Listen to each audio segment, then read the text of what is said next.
शरीर पर शुद्ध कपड़ा नहीं है। आपके बच्चों के पैर में, यहाँ गांव में जाकर देख लीजिए, ज्यादातर बच्चों के पैर में हवाई चप्पल नहीं है। लेकिन आपको अपने बच्चे का चिंता नहीं है।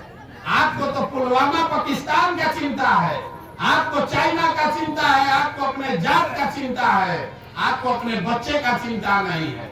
तो हम आपको इतना ही समझाने आए हैं, हाथ जोड़कर बता रहे हैं कि आपने देश के नाम पर वोट दिया, आपने जात के नाम पर, धर्म के नाम पर वोट दिया।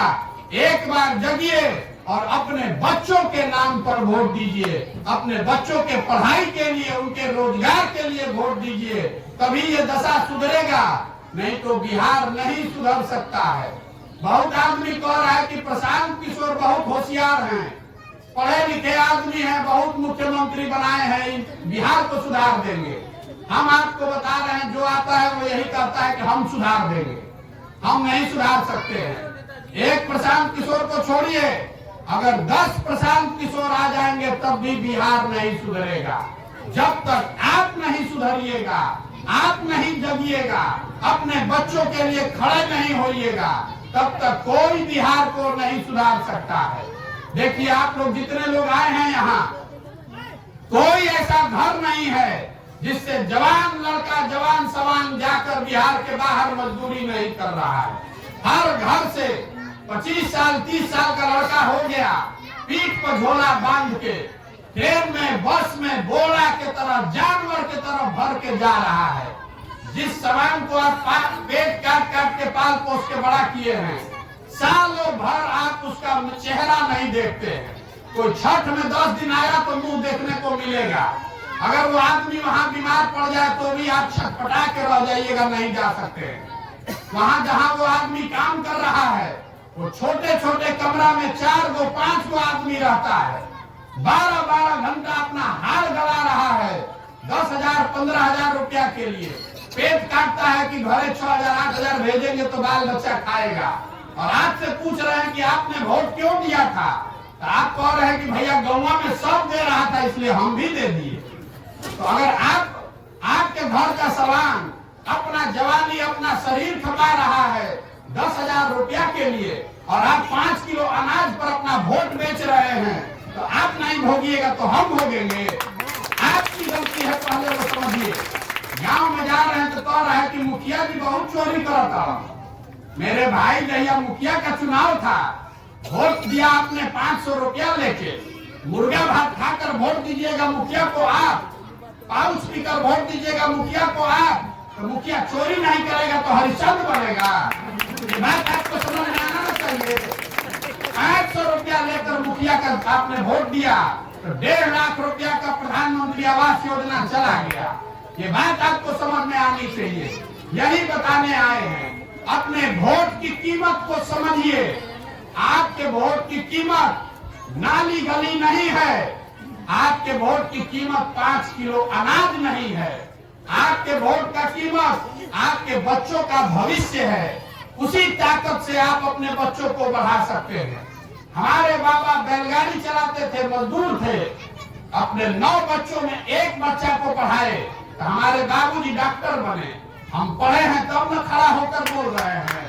जब आपका बच्चा पढ़ेगा ही नहीं तो मजदूर नहीं बनेगा तो कलेक्टर बनेगा। ये बात आपको समझ में आना चाहिए।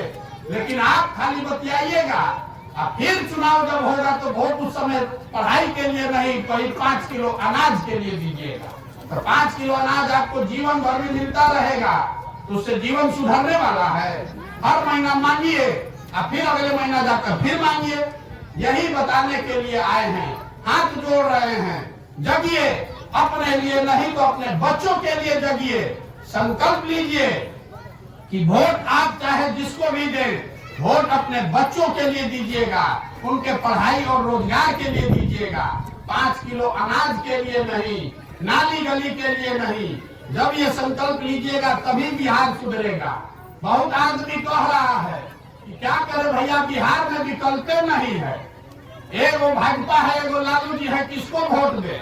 अगर विकल्प नहीं है तो आप विकल्प बनाइए। ये जन स्वराज जो अभियान है, ये इसी बात का अभियान है। अगर आपको लगता है कि बिहार में नया विकल्प बनना चाहिए, आप में वो क्षमता है, आप में तो पैसे का चिंता मत कीजिए, साधन व्यवस्था का चिंता मत कीजिए।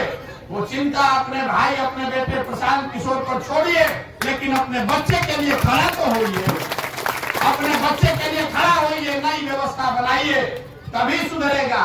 अगर बिहार को सुधरना है तो तमिलनाडु से पंजाब से आदमी आकर बिहार नहीं सुधारेगा, हमको आपको सबको जमकर प्रयास करना पड़ेगा। यही बताने के लिए गांव गांव चल रहे हैं।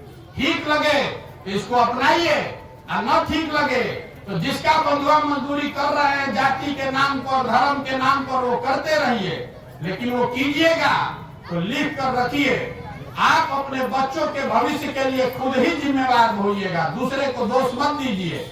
आप अगर अपने बच्चों के लिए नहीं खड़ा होइएगा तो कोई भी आपके बच्चों के लिए खड़ा नहीं होगा। अब आप यहाँ पर हैं, सारे लोग बताइए, आपको 5 किलो अनाज चाहिए कि रोजगार चाहिए? रोजगार चाहिए। मुंह से आवाज में क्या निकलो? अभी ना बोलने भी हाथ सुधर जाए, ऐसा नहीं हो सकता है। आप बताइए, आपको 5 किलो अनाज चाहिए कि रोजगार चाहिए? आपको अपने जाति का नेता चाहिए कि बच्चों के लिए पढ़ाई चाहिए? तो यही मंत्र है, इसको याद करके रखिए। वोट जिसको देना है दीजिए, लेकिन वोट पढ़ाई के लिए दीजिए, वोट रोजगार के लिए दीजिए, उसी से जिंदगी सुधरेगा, नहीं तो सुधरने वाला नहीं है। अब एक नारा लगवाएंगे, सब लोग बोलेगा, मैं बोलूंगा जय बिहार, आपको बोलना है जय जय बिहार, जय बिहार। इतने दम है आपको? जय बिहार, जय बिहार, जय बिहार।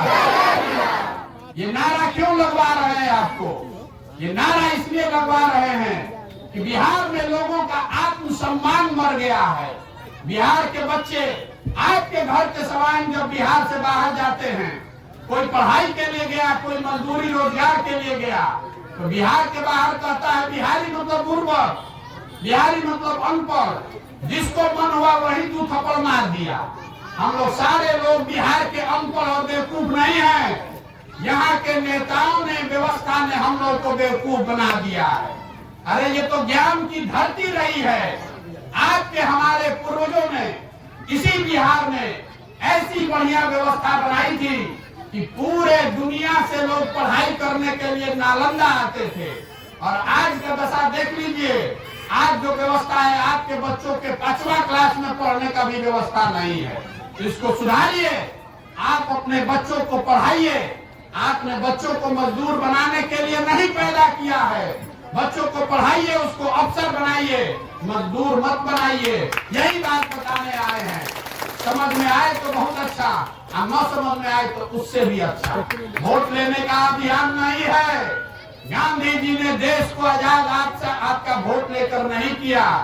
गांधी जी आगे आगे चले, गांधी जी के पीछे पूरा समाज खड़ा हुआ, तब तो देश आजाद हुआ। तो अगर बिहार को गरीबी से, भ्रष्टाचार, बेरोजगारी से आजादी दिलाना चाहते हैं तो सबको उठ के कंधा लगाना पड़ेगा। खाली नेता को गाली देने से बिहार नहीं सुधरने वाला है। यही बताने आए हैं। ठीक लगे तो आशीर्वाद दीजिए, और न ठीक लगे तो जैसे है वैसे रहिए, कोई दिक्कत नहीं है। बहुत बहुत धन्यवाद।